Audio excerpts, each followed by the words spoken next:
وكفى وسلام على عباده الذين اصطفى أما بعد أعوذ بالله من الشيطان الرجيم بسم الله الرحمن الرحيم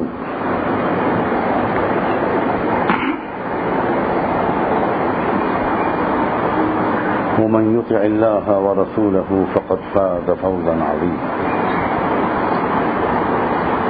سبحان ربك رب العزة عما يصفون وسلام على المرسلين والحمد لله رب العالمين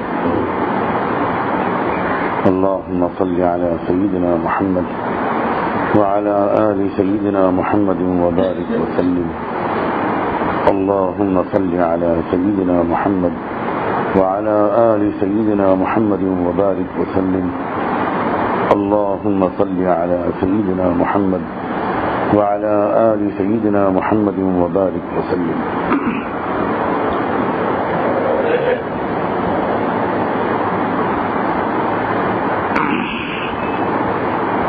اللہ تعالیٰ نے یہ مضمون اپنی کتاب قرآن مجید میں کئی مقامات پر دہرایا ہے، بار بار یہ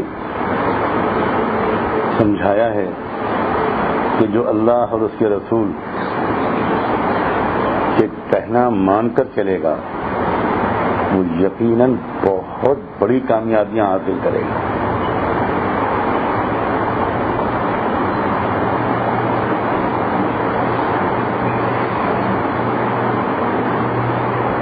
ایک بات جو اللہ تعالیٰ ایک بار ہی کہہ دے اس کے سچے اور پکے ہونے میں کم سے کم کسی ایمان والے کو تو شک نہیں ہو سکتا، اور پھر وہ بات جو اللہ بار بار کہے، یہ تو حساس طبیعتیں اللہ تعالیٰ کو جب کئی بار ایک ہی بات دہراتے ہوئے دیکھتی ہیں تو ان کی طبیعت کے اندر ایک ڈر پیدا ہوتا ہے، یا اللہ ہم میں سے کون ایسا شکی مزاج کا ہے جس کے دل میں اس یقین کو اتارنے کے لیے آپ کو ایک ہی بات بار بار کہنی پڑ رہی ہے۔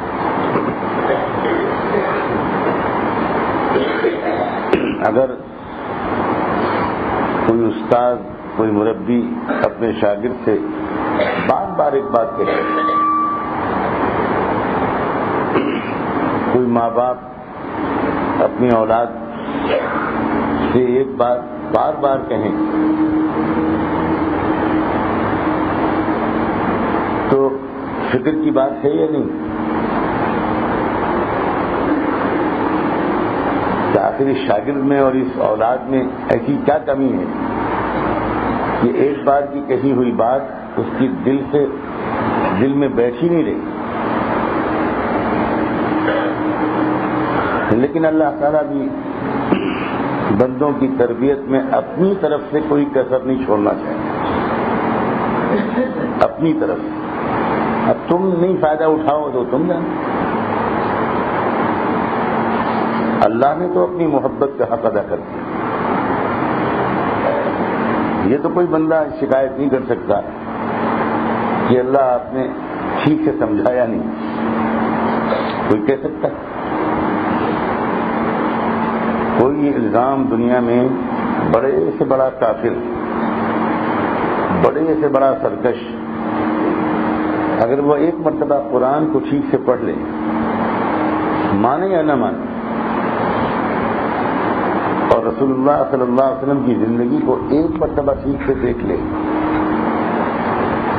مانے یا نہ مانے، قدر کرے یا نہ کرے، لیکن وہ یہ الزام تو نہیں لگا سکتا کہ نہ اللہ نے ٹھیک سے سمجھایا نہ اللہ کے رسول نے ٹھیک سے سمجھایا۔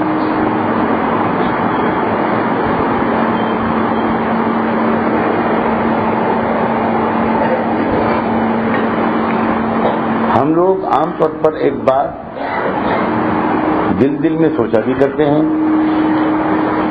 اور کبھی کبھی کہہ بھی دیا کرتے ہیں بہت سے لوگ کہ یار علماء سے سنتے تو یہ ہیں کہ جو اللہ رسول کی مانے گا وہ کامیاب ہوگا، اور ہم دیکھ دنیا میں الٹا رہے ہیں ہم دنیا میں دیکھ الٹا ہے. ہم یہ دیکھ رہے ہیں جو اللہ رسول کی نہیں مانتا وہ بہت مستی میں، اور جو اللہ رسول کی مان رہا ہے وہ مصیبت میں. اکثر اس طرح کی باتیں یا تو زبان پر آ جاتی ہیں یا آتے آتے رک جاتی ہیں. گویا اس کا مطلب یہ ہوا کہ ایک مرتبہ اس بات کو صاف ہو جانا چاہیے ہمیشہ کے لیے، ہماری سمجھ میں غلطی ہے یا اللہ کی بات میں غلطی ہے معاذ اللہ.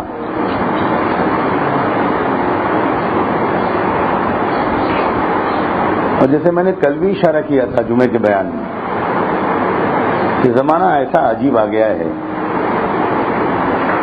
کہ خالی جذباتی انداز سے اتنا سوال اٹھا دینا اور ایک دل میں تعصب پیدا کر دینا کہ نہیں اللہ کی بات غلط نہیں ہو سکتی، سر ہلا دینا، لاہور پڑھ لینا، شیطنت کے شک کے اس دور میں اب کافی نہیں رہا. اب تو اس بات کی ضرورت ہے کہ ان سب باتوں کو کھول کھول کر بیان کیا جائے. اور یہ عاجز دیکھ رہا ہے کہ جیسے جیسے زمانے کا مزاج بگڑ رہا ہے ویسے ویسے زمانے کو سنبھالنے والے اللہ کے بندوں کا سمجھانے کا نت نیا انداز بھی سامنے آ رہا ہے.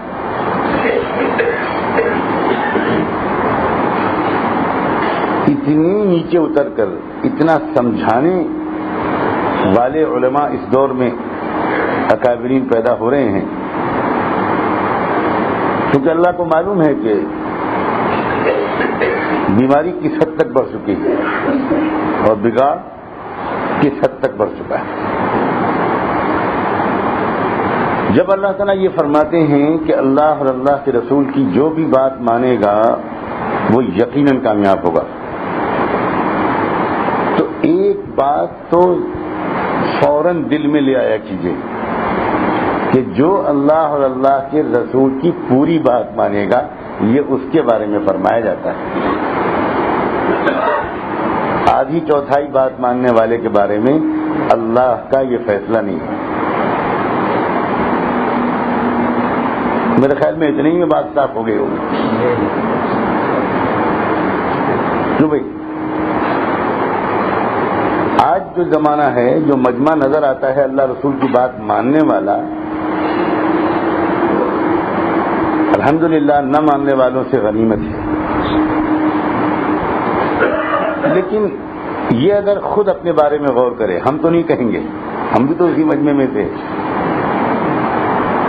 یہ اگر خود اپنے بارے میں غور کرے تو یہ اپنا چور پکڑے گا کہ یہ اللہ اور اللہ کے رسول کی پوری بات نہیں مان رہا،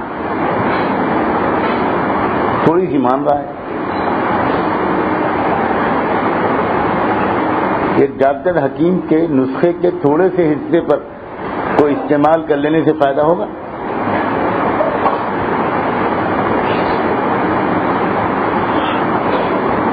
آپ نسخہ لکھوا کر آئے، فیس بھی دے کر آئے، شکریہ بھی ادا کر کے آئے، ہمارے محبت کے آپ نے اس ڈاکٹر کا ہاتھ بھی چوم لیا، اس کے بعد آپ ایک مہینے کے بعد گئے، پوچھا کیا حال ہے؟ ڈاکٹر صاحب کوئی خاص فائدہ نہیں. دوا استعمال کی تھی آپ نے؟ جی ہاں، ایک دوا استعمال کی تھی. آپ نے 5 دوائیں لکھی تھی، اس میں میں نے ایک استعمال کی، باقی نہیں. کیوں؟ باقی ذرا کڑوی لگ رہی تھی. ایک بڑا میٹھا شربت تھا وہ میں نے خوب پیا، وہ تو کچھ زیادہ ہی پیا. آپ نے مجھ کو 1 چمچہ بتایا تھا دن میں 2 بار، میں نے 3 چمچے پیے دن میں 3 بار. ہوگا فائدہ؟ ہم لوگ اللہ رسول کی باتوں کے ساتھ یہی کھلواڑ کر رہے ہیں.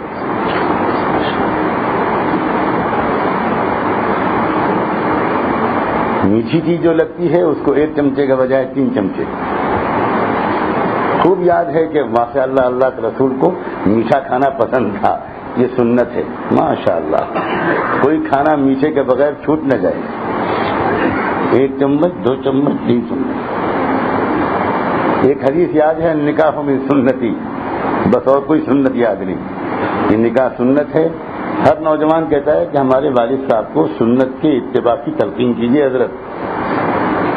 بڑا دل خوش ہوا ایسے نوجوان سے مل کر جس کو اپنے باپ کی اتباع سنت کی اتنی فکر ہے.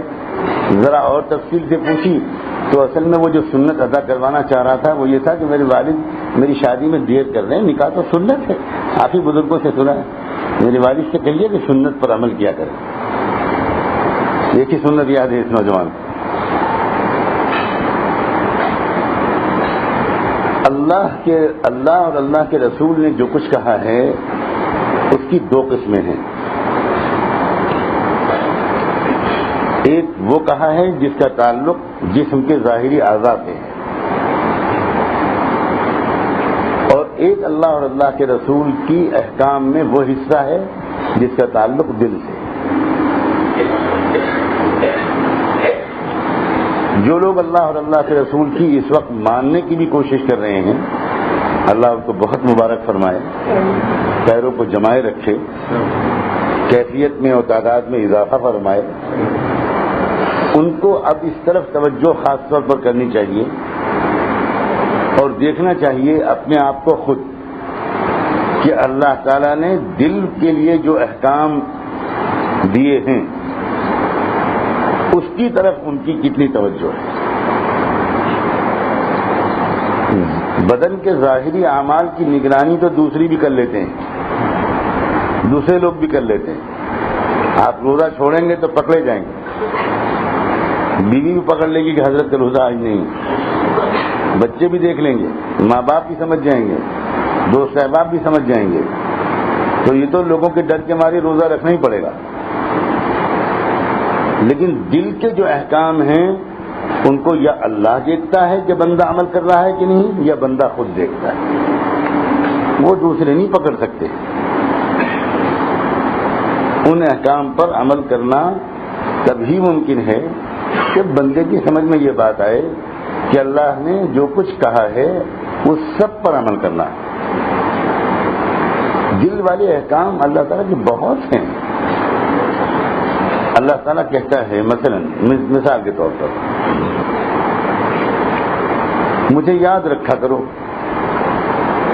اور اتنا یاد کیا کرو مجھ کو کہ چلتے پھرتے اٹھتے بیٹھتے لیٹتے ہر حال میں مجھے یاد کرو. یہ جو ہر حال والی یاد ہے یہ زبان سے نہیں ہو سکتی. ہو سکتی ہے؟ کیسے ہو سکتا ہے؟ ممکن ہی نہیں. آپ دکان پہ بیٹھے ہوئے سودا بیچ رہے ہیں یا آپ وہاں پر تسبیح پڑھیں گے؟ آپ زبان سے ذکر ہر وقت نہیں کر سکتے، ہزاروں کام کرنے ہیں. تو یہ والا یہ جو اللہ تعالیٰ کہتا ہے کہ مجھ کو ہر حال میں یاد رکھو، یہ زبان والا ذکر نہیں ہے، یہ دل والا ذکر ہے. مثلا اللہ تعالیٰ فرماتے ہیں میں صبر کرنے والوں کے ساتھ رہتا ہوں. ان اللہ مع الصابرین. صبر یہ بدن کا عمل ہے یا دل کا عمل ہے؟ دل کا عمل. اب دل والے احکام پر عمل کی ذرا سا لمبی فہرست ہے. کسی اور سے کوئی امید نہ ہو، ساری امیدیں صرف اللہ سے ہوں. اللہ کا ایک یہ بھی حکم ہے. تو امید جو ہوتی ہے آدمی کو وہ اس کی جگہ کیا ہے؟ کوئی کہتا ہے کہ صاحب میری ناک کو آپ سے بہت امید ہے.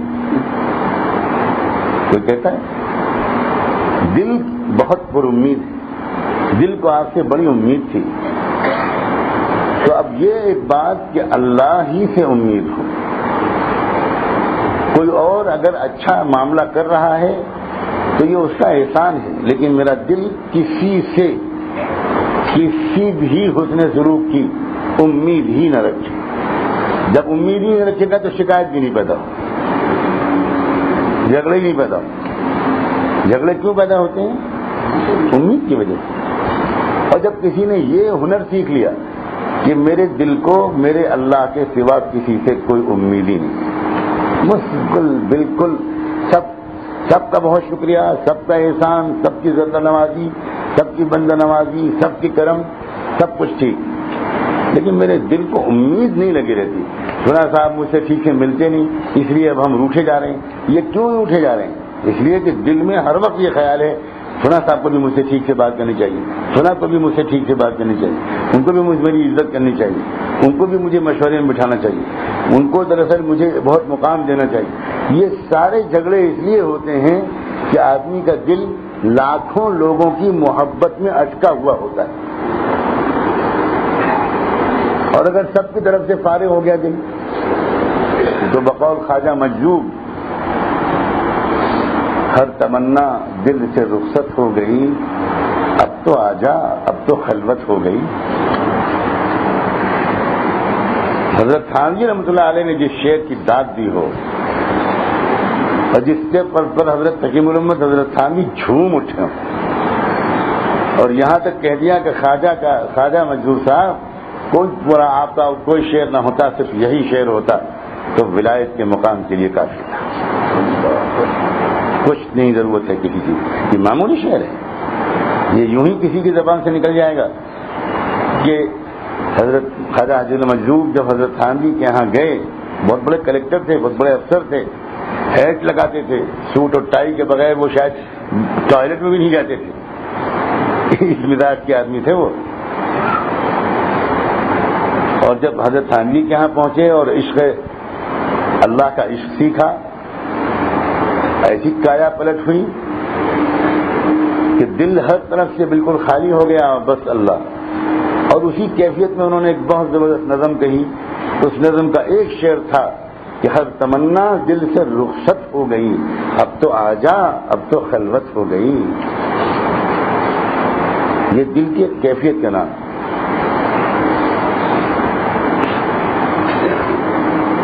دل کے جو احکام ہیں لوگوں، اب وقت آ گیا ہے کہ امت کے عوام کے سامنے بھی یہ باتیں بیان کی جائیں۔ ہم نے حق مارا ہے شاید امت کے عوام کا کہ بس اس طرح کی باتیں لوگوں کے سامنے نہ رکھ کر لوگ مطمئن ہو گئے اتنی دینداری پر جتنی ان کے اندر ہے، اور ان کو یہ وہ بھول گئے کہ ستاروں سے آگے جہاں اور بھی ہیں، ابھی عشق کے امتحان اور بھی، ابھی بہت آگے جانا ہے۔ یہ بات لوگوں کے سامنے ذہن سے اس لیے نکلی ہے شاید کہ وہ آگے کی باتیں آ ہی نہیں پا رہی امت کے سامنے۔ پورے دین پر عمل کرنے کے نتیجے میں اللہ کا وہ وعدہ ہے، اور پورے دین کے 3 موٹے موٹے حصے ہیں۔ میں نے ابھی بتایا تھا 2 حصے، اب میں تھوڑا سا الگ ایک تقسیم بتا رہا ہوں جو حضور کی بتائی ہوئی ہے۔ ایک ہے دین کا وہ حصہ جس کا تعلق ہے اسلام سے، جس کو کہتے ہیں اسلام، اور ایک ہے دین کا وہ حصہ جس کو کہتے ہیں ایمان، اور ایک ہے دین کا وہ حصہ جس کو کہتے ہیں احسان۔ جبریل علیہ السلام جب آئے تھے، یاد ہوگی وہ حدیث کہ حضرت جبرائیل جب آئے، ایک مرتبہ صحابہ کرام کی مجلس لگی ہوئی تھی، کھڑے ہوئے تھے صحابہ اللہ کے رسول کی مجلس میں۔ اتنے میں ایک شخص آیا، کسی صحابی نے اس آدمی کو پہچانا نہیں، بالکل اجنبی، انتہائی حسین خوبصورت شکل، سفید بے داغ لباس اور کالے بال۔ اس کا مطلب یہ تھا کہ یہ آدمی یہی کہیں قریب سے آیا ہے، دور سے آیا ہوتا تو کپڑے میلے ہوتے، بالوں پر گرد و غبار کا کچھ اثر ہوتا، اور بال ایسے چمکیلے سیاہ جیسے ابھی شیمپو سے نہا کر آئے ہیں، مگر اجنبی ایسے کہ کوئی پہچان نہیں پا رہا۔ اس کا مطلب ہے کہیں باہر سے آئے ہیں۔ حیرت میں رہ گئے صحابہ اس آدمی کو دیکھ کر۔ پھر اس آدمی نے ایک نیا کام کیا، کہ آداب مجلس میں تو یہ ہے کہ پیچھے بیٹھ جاؤ، لیکن وہ آگے بڑھتے چلے گئے یہاں تک کہ وہ آ کر رسول اللہ صلی اللہ علیہ وسلم کے پاس بیٹھ گئے. جس طرح ہم لوگ دوزانو بیٹھتے ہیں تحیات میں، اس طرح بیٹھ گئے اور حضور سے پوچھنا شروع کیے، کچھ سوالات، کچھ باتیں پوچھنی شروع کی. صحابہ ہکا بکا ہیں، حیرت میں دیکھ رہے ہیں کہ یہ کون آدمی ہے جو اس طرح بے تکلفی سے مگر ادب کے ساتھ حضور کے سامنے بیٹھ گیا اور اس نے آتے ہی پوچھا اسلام کس کو کہتے ہیں. تو آپ نے جواب دیا کہ اسلام کہتے ہیں اس بات کو کہ گواہی دی جائے اس بات کی کہ اللہ کے سوا کوئی معبود نہیں، اس کا اعلان کرنا، اس کا اقرار کرنا زبان سے، اور محمد اللہ کے رسول ہیں، 5 وقت کی نماز پڑھنا، زکوٰۃ دینا، روزہ رکھنا اور حج کرنا، اسلام اسے کہتے ہیں. یہ 5 چیزیں جو آپ نے گنائیں یہ بدن کے ظاہری اعمال سے، گواہی دینا، اقرار کرنا، یہ کاہے کا کام ہے؟ زبان کا. اعلان کرنا، نماز پڑھنا، زکوٰۃ دینا، روزہ رکھنا اور حج کرنا، یہ ظاہری اعمال ہیں جن کے کرنے کے نتیجے میں آدمی اسلام میں داخل ہوتا ہے اور سمجھا جاتا ہے کہ یہ مسلمان ہے. اس نے پوچھا کہ بہت ٹھیک جواب دیا آپ نے، بالکل صحیح. اور حیرت میں ہوئے صحابہ کہ ہم نے تو آج تک کوئی ایسا آدمی نہیں دیکھا تھا جو پوچھے رسول سے کچھ اور وہ حضور اس کو بتائیں اور بعد میں وہ کہے کہ آپ کا جواب بالکل درست ہے. یہ کون سا طالب علم ہے بھائی جو استاد کا امتحان لینے آیا؟ ممتحن امتحان لینے کے بعد اگر یہ کہے کہ بالکل ٹھیک جواب دیا تو سمجھ میں آتا ہے، مگر طالب علم استاد سے کہنے لگے تو انشاءاللہ مرغا بنا دیں گے یہ استاد.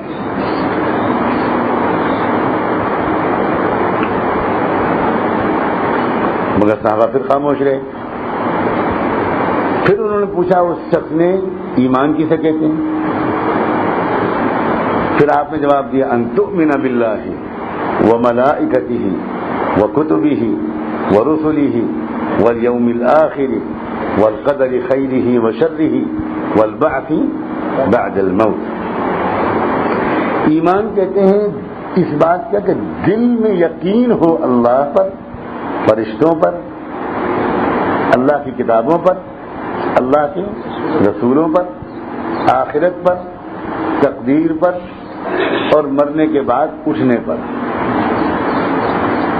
یقین ہو دل میں. اب اس کا تعلق بدن کے ظاہری اعمال سے ہے یا دل سے ہے؟ اب یہ ہوا ایمان. ابھی میں ان چیزوں کی لمبی تشریح نہیں کروں گا، یہ عنوان ہے اسلام اور ایمان. پھر اس نے کہا کہ بالکل ٹھیک جواب دیا آپ نے. پھر صحابہ حیران. اور دلچسپ بات ہے روایت کر رہے ہیں اس کی کون؟ حضرت عمر بن خطاب پاس میں بیٹھے ہوئے تھے. پتہ نہیں کتنی مشکل سے چپ رہے ہوں گے، جلالی آدمی تھے، ان کو بڑا غصہ آ رہا ہوگا کہ یہ ہے کون آدمی. مگر حضور جس طرح معاملہ ان کے ساتھ کر رہے تھے تو چپ چاپ بیٹھے تھے. پھر تیسری مرتبہ اس نے پوچھا، کہا کہ بالکل ٹھیک جواب دیا آپ نے. اب بتائیے احسان کس کو کہتے ہیں؟ مل احسان. تو اس پر آپ نے جواب دیا ان تعبد اللہ کأنک تراہ فإن لم تکن تراہ فإنہ یراک. اللہ کے بندے اس طرح بن جاؤ کہ جیسے کہ تم ہر وقت اپنے اللہ کو دیکھ رہے ہو. عام طور پر لوگ اس کا ترجمہ کرتے ہیں کہ تم اللہ کی عبادت اس طرح کرو کہ جیسے عبادت کے دوران تم اللہ کو دیکھ رہے ہو. کرتے ہیں کہ نہیں کرتے؟ میرے بھائیوں، علماء قرآن کی آیت کی ترجمہ کرنا اور تشریح کرنا اور احادیث کی تشریح کرنا تو کھیل نہیں ہے. یہ جو اسی حدیث کی ایک دوسری روایت میں جو صحیح مسلم میں ہے اس میں ان تعبد اللہ کے بجائے ان تخشى اللہ کا لفظ ہے. ان تخشى اللہ كأنه يراك فإن لم تكن تراه فإنه يراك. یعنی اللہ کی ایسی خشیت اور اس کی عظمت کا اتنا استحضار تم کو ہر وقت نصیب رہے، جیسے ہر وقت تم اللہ تعالیٰ کو دیکھ رہے ہو، دیکھ کر جتنا ہیبت تمہارے اندر پیدا ہوتی اتنی بن دیکھے تمہارے دل میں ہیبت پیدا ہو جائے اور ہر وقت وہ کیفیت رہے. تو جواب میں اس نے کہا کہ ہاں یہ جواب بھی بالکل ٹھیک، صدق. اب آپ بتاؤ، اسلام اور ایمان کے چرچے تو ہمارے درمیان ہو رہے ہیں اور محنتیں اس کی خوب ہو رہی ہیں، اللہ بہت مبارک فرمائے. اور اسی کے نتیجے میں یہ حالت ہے کہ کچھ ظاہری اعمال الحمدللہ وجود میں آ گئی. اب اس بات کی ضرورت ہے کہ دین کا جو تیسرا حصہ ہے احسان، وہ خاص لوگوں کے لیے نہیں آیا، وہ بھی عام لوگوں کے لیے آیا ہے. بات سمجھے؟ وہ بھی عام لوگوں کے لیے آیا ہے. کیوں؟ اس کی دلیل کیا ہے؟ اس کے بعد اللہ کے رسول صلی اللہ علیہ وسلم نے جب سب مجلس برخاست ہو گئی اور وہ صاحب چلے گئے، تب حضور نے صحابہ کرام کو بتایا انہ جبرائیل اتاکم یعلمکم دینکم. یہ جبریل سے جو آئے تھے تم کو دین سکھانے کے لیے. تو دین اسلام اور ایمان کے بغیر اگر مکمل نہیں ہوتا تو دین اسلام ایمان اور احسان کے بغیر بھی مکمل نہیں ہوتا. میری بات سمجھ میں آئی؟ کتنا لازمی حصہ ہے دین کا یہ کہ تم نے اسلام سیکھا، پھر ایمان سیکھا، اور اب اس کے بعد یہ بھی سیکھو کہ تمہارے دل کو ہر وقت یہ کیفیت نصیب رہے کہ میرا اللہ میرے ساتھ ہے. میرے بھائیوں، یہ بغیر سیکھے مل جائے گا؟ یہ بغیر سیکھے مل جائے گا کہ آدمی کو اس کی مشق ہو جائے کہ اللہ میرے ساتھ ہے. کاش کہ اب امت کے علماء خاص طور پر اور عام لوگ بھی اب اس طرف توجہ کریں.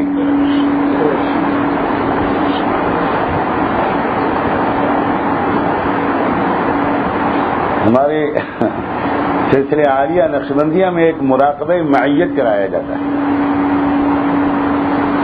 ایک معیت کا مراقبہ کرایا جاتا ہے. کیا مطلب اس کا؟ اللہ کی یہ آیت جس میں اللہ تعالیٰ نے فرمایا ہوا معکم اینما کنتم، تم جہاں بھی ہو وہ اللہ تمہارے ساتھ ہے.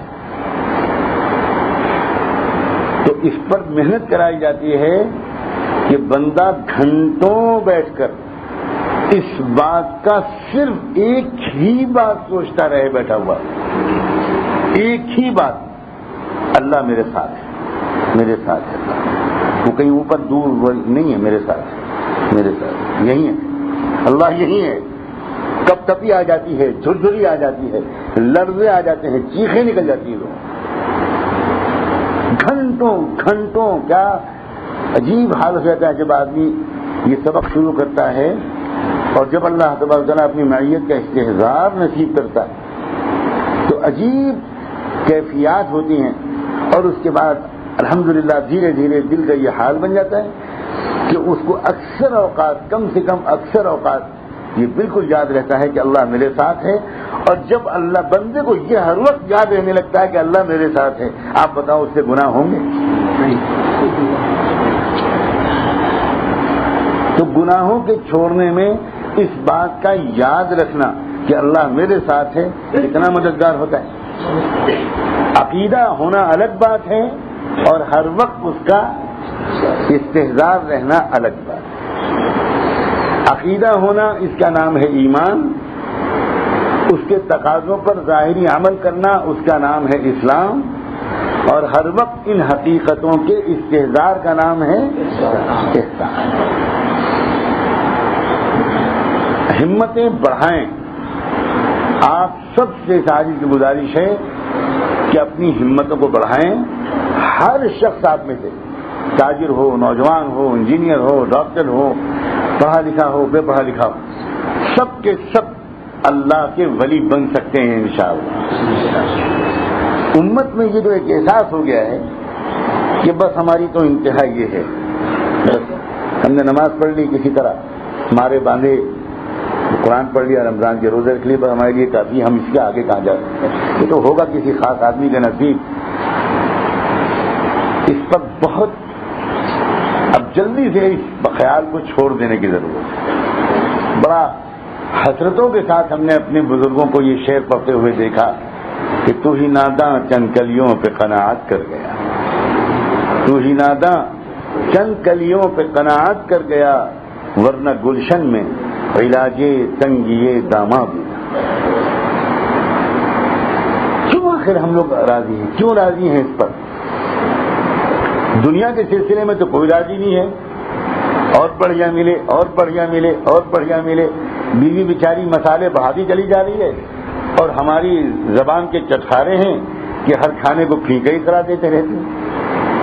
ہر چیز بڑھیا ملے، کھانا بڑھیا ملے، شربت بڑھیا ملے، کپڑے بڑھیا ملے، مکان بڑھیا ملے، لباس بڑھیا ملے، سواری بڑھیا ملے، ہر چیز بڑھیا ملے، اور دین دال دلیا سے کام چل جائے گا۔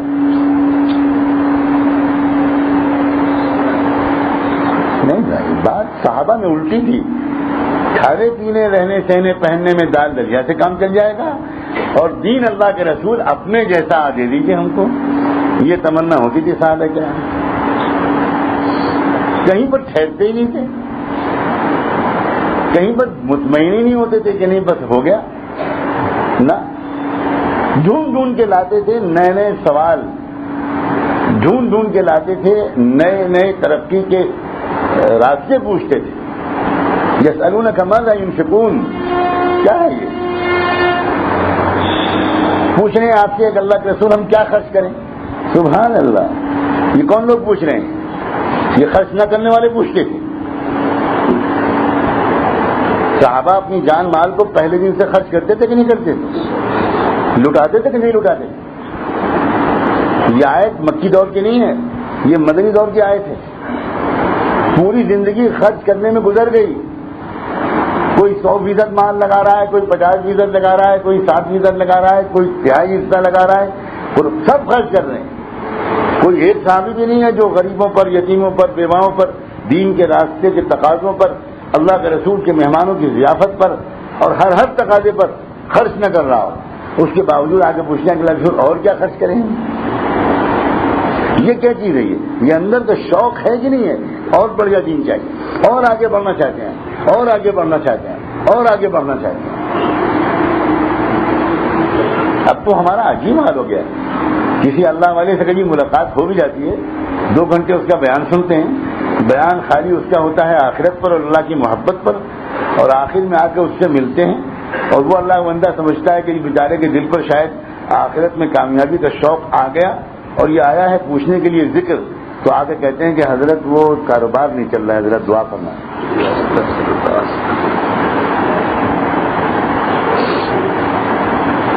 دو گھنٹے عشق خداوندی کی دعاؤں کے بعد بھی ہمارے دل و دماغ پر بھوت وہی سوار ہے، بھوت جن۔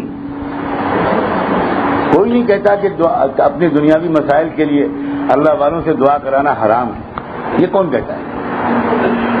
مگر بھائی اس اللہ کے بندے کو خوش تو کر دو، اس اللہ کے بندے کو یہ تو احساس دلاؤ کہ لوگوں میں کہ دل کا قبلہ درست ہوا، اور جب کوئی شخص اللہ کی محبت کے راستے میں آگے بڑھے گا تو اللہ دنیا کے مسائل بھی حل کرا دیں گے۔ طے ہے بات، بالکل طے ہے بات۔ لیکن ہم نے شرط الٹی لگا رکھی ہے کہ اللہ پہلے آپ ہم کو بنا دیجئے لکھپتی، اور سب بڑھیا فرعونی اور قارونی خزانے دے دیجئے، مستی کریں، اس کے بعد کوئی ہم سے آپ کی محبت کی باتیں کرے، ہم سے پہلے یہ سب نہ کرے، پہلے ہمارے سارے دنیاوی مسائل حل ہونے چاہیے۔ کیوں بھائی یہ ترتیب ہم نے زبان سے نہیں کہتے ہم ان باتوں کو، مگر دل میں یہی گھسا ہوا ہے. ہر وقت اپنے ان مسائل ہی کی فکر ہے جو مسائل نتیجہ دراصل ہے غفلت کی اور معصیت کا. یہ مسائل نتیجہ کس چیز کا ہے؟ دو چیزوں کا نتیجہ ہے، غفلت کا نتیجہ ہے اور معصیت کا نتیجہ ہے. ما اصابکم من مصیبت فبما کسبت ایدیکم، تم کو جو مصیبت آ رہی ہے وہ تمہارے اپنے کرتوتوں کی وجہ سے ہے. ظہر الفساد فی البر والبحر بما کسبت ایدی الناس. سارے عالم کے حالات کے پیچھے پڑے ہو کہ عالم کے حالات بدل جائیں، عالم کے حالات تمہارے اپنے اعمال کی وجہ سے. سر میں درد بھی کسی نہ کسی گناہ کی وجہ سے ہوتا ہے. کیا بتائیں، کاش کے لوگ اس کا استحضار کریں. ہر مسئلہ، ہر تکلیف، روزی کی تنگی، بیوی کی ناراضگی، اولاد کے آپس کے اختلاف، رشتہ داروں کے پھوٹ، مقدمے بازیاں، مکان کی بے برکتی، صحت کی خرابی، جتنے مسائل سے آج کل لوگ دوچار ہیں ہم سب، وہ سب ہمارے اپنے گناہوں کی وجہ سے. یہ بات سمجھ میں نہیں آ رہی. سیدنا عبد القادر جیلانی رحمۃ اللہ علیہ، اللہ تعالیٰ ان کے رتبے بلند فرمائے اور ہمیں کوئی ذرہ ان کی محبت کا اور ان کی صفات کا عطا کرے. ایک شخص آیا ان کے پاس، کہنے لگا حضرت ہمارے علاقے میں قحط پڑ گیا، بارش نہیں ہو رہی ہے، کھیتی نہیں پیدا ہو رہی، لوگ بہت پریشان ہیں، دعا فرما دیجیے، کوئی ترکیب بتائیے کیا کریں. فرمایا پورے علاقے والے لوگ اجتماعی طور پر بھی اور انفرادی طور پر بھی اپنے گناہوں کو ڈھونڈ ڈھونڈ کر یاد کر کے اللہ سے معافی مانگیں. معافی مانگو، معافی مانگو، استغفار کرو، انشاءاللہ بارش ہو جائے گی. چلا گیا وہ شخص. اس کو یقین تھا کہ حضرت نے فرمایا، حضرت بڑے عالم ہیں، صحیح بات فرمائی، بہت اچھا. تھوڑی دیر کے بعد دوسرا شخص آیا اور اس نے کہا کہ حضرت میرا کاروبار نہیں چل پا رہا ہے، قرضوں میں جکڑ رہا ہوں، بہت پریشان ہو رہا ہوں. تو حضرت فرمایا جاؤ اور اپنے گناہوں کو یاد کر کے جی بھر کے اللہ سے معافی مانگو، استغفار کرو، معافی مانگو، معافی مانگو، معافی مانگو، تمہارے کاروبار کے حالات، روزی کے حالات درست ہو جائیں. بہت اچھا، لگ گیا ہوگا اپنے کام میں جا کر. تھوڑی دیر کے بعد تیسرا آدمی آیا اور اس نے آگے کہا کہ حضرت اتنے سال ہو گئے شادی کو، اولاد نہیں ہو رہی. حضرت نے فرمایا اپنے گناہوں سے معافی مانگو، استغفار کرو، کوئی گناہ ہے تمہارے اوپر لگا ہوا، اس گناہ کو یاد کر کے چھوڑو اور اللہ تعالیٰ کے نیک بندے بنو، معافی مانگو اللہ. وہ بھی چلا گیا.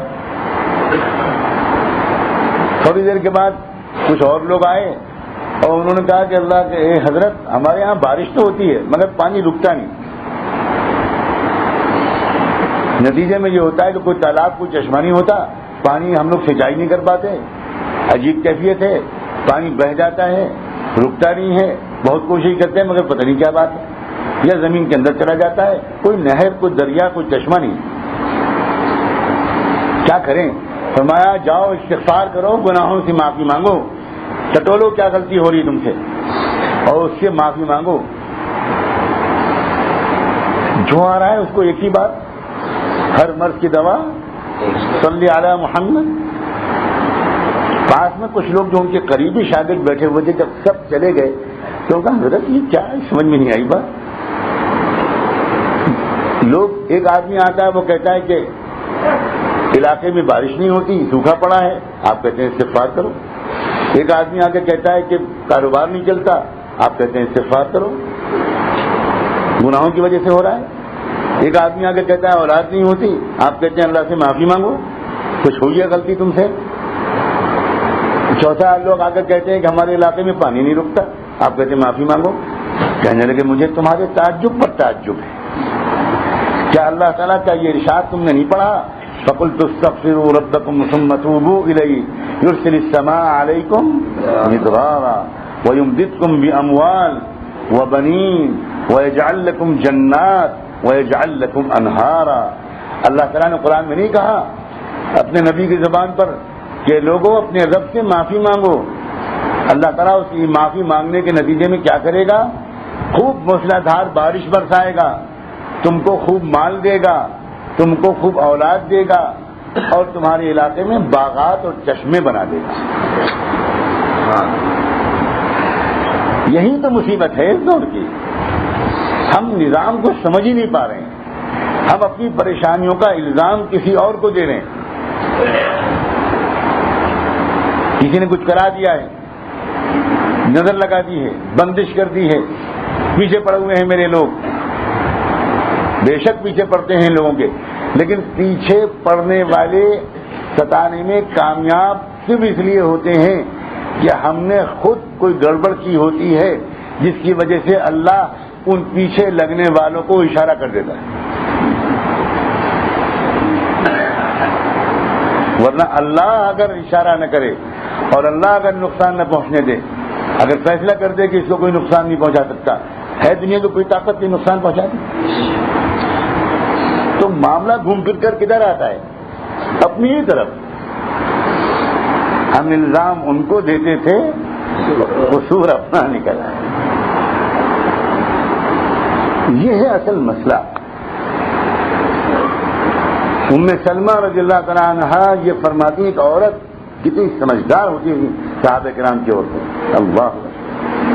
ام سلمہ فرماتی ہیں کہ ہمارے سر میں درد ہوتا تھا، ہم فوراً سمجھ جاتے تھے اور خوب سوچتے تھے، تو پھر پکڑ لیتے تھے کہ آج فلاں سنت چھوٹ گئی ہے، آج فلاں ہم سے گناہ ہو گیا. اس وقت 2 جملے جو میں نے بول دیے وہ غلط بول دیے، وہ اللہ کو ناپسند آ گئے، میں نے غیبت کر دی، کوئی شکایت کر دی. اپنی غلطی ہم پکڑ لیتے تھے اور غلطی پکڑ کر اس غلطی کی معافی مانگنا شروع کرتے تھے، ہمارے سر کا درد فوراً ختم ہو جاتا تھا. حضرت انس فرماتے ہیں کہ ہم اپنے گھوڑے پر سوار ہوتے تھے، جس دن ہم دیکھتے تھے کہ آج یہ کیا ہوا کہ گھوڑا بدک رہا ہے، ہم گھوڑے کو نہیں مارتے تھے، ہم کچھ نہیں، ہم فوراً سمجھتے تھے کہ کچھ ہم سے آج غلطی ہوئی ہے، آج کوئی گناہ ہوا ہے کہ گھوڑا ہم سے قابو میں نہیں ہے. آج ہم اسی وقت یا اتر کر یا گھوڑے کو بٹھا کر یا گھوڑے پہ بیٹھے بیٹھے اپنے اللہ تعالیٰ سے خوب معافی مانگتے تھے، اور اسی وقت ہم دیکھتے تھے کہ گھوڑا اب سما بازار ہو گیا، ختم، نارمل ہو گیا، وہ بھی دکنا ختم ہو گیا. شام میں ایک بزرگ ہوا کرتے تھے شیخ سعید، بڑے صاحب دل عارف باللہ، ہزاروں لوگوں کو ان سے فائدہ پہنچتا تھا، اور ان کی مجلس میں لوگ انتہائی ادب و احترام کے ساتھ جیسے بزرگوں کے سامنے بیٹھتے ہیں لوگ.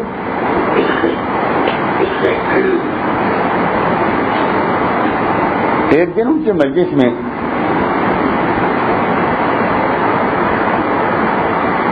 ذرا لوگوں نے آپس میں باتیں کرنی شروع کر دی جو بزرگوں کے ادب کے بالکل خلاف ہے. عجیب طرح سے کچھ ایک بے ادبی اور ایک عجیب بے برکتی سی اس مجلس میں سامنے آئی کہ کیا ہو رہا ہے. لوگوں کو اس طرح نہیں بیٹھتے جیسے روز بیٹھتے ہیں. تو ان کے جو بہت خاص خادم اور خلیفہ بننے والے تھے اور عاشق تھے، انہوں نے بہت حیرت کے ساتھ اپنے شیخ کو دیکھا کہ آج یہ کیا ہو رہا ہے. کہا کچھ نہیں، آنکھوں میں ایک سوال کیا کہ یہ کیا ہو رہا ہے مجلس میں. تو ان بزرگ نے اپنا پیر پھیلا رکھا تھا، انہوں نے اپنے گھٹنے کی طرف اشارہ کیا اور کچھ نہیں کہا. نہ اس نے پوچھا زبان سے، نہ انہوں نے زبان سے جواب دیا. اس نے حیرت سے پوچھا کہ یہ لوگوں کے درمیان آج جس طرح کا رویہ نظر آ رہا ہے یہ روز نہیں ہوتا، آج یہ ہوا کیا. انہوں نے شیخ کی طرف دیکھا کہ یہ کیا ہو رہا ہے، تو شیخ نے اپنے گھٹنے کی طرف اشارہ کیا. مطلب اس کا یہ تھا کہ آج میرے گھٹنے میں رات میں بڑا درد ہوا تو رات کے میرے معمولات کا ناغہ ہو گیا، یہ اس کی بے برکتی ہے. انہوں نے نہیں کہا کہ لوگ بے ادب ہیں، بدماش ہیں، نالائق ہیں، کہ یہ میرے گھٹنے کے درد کی وجہ سے میرے رات کے معمولات کا ناغہ ہو گیا، یہ اس کی وجہ سے. جو لوگ راز جانتے ہیں نا دنیا کی، جو دنیا کو چلانے کا اللہ کا سسٹم سمجھے ہوئے ہیں، وہ کسی بھی پریشانی اور تکلیف میں جب آتے ہیں تو پہلا کام یہ کرتے ہیں کہ اپنا جائزہ لینا شروع کرتے ہیں، اور جب آدمی اپنا جائزہ لینا شروع کرتا ہے تو اپنی غلطی تو فوراً پکڑ لیتا ہے، اس میں کیا دیر لگے گی آدمی؟ وہ تو جانتا ہی ہے کہ اس سے کیا غلطی ہوئی۔ بس آج کی اس مجلس میں اس بات کا ارادہ کیجئے، دو باتوں کا۔ پریشانیوں کی صرف ایک وجہ ہوتی ہے ہمارے اپنے گناہ، غفلت اور معصیت، اور اس سے نکلنے کی فوری کوشش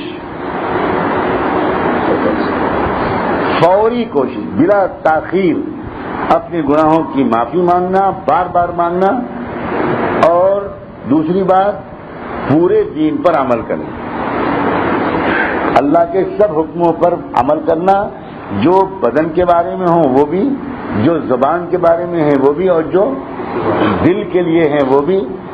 جو شخص ان سب حکموں پر عمل کر لے گا اس کے لیے اللہ کا وعدہ ہے فقط فاز فوزا عظیما۔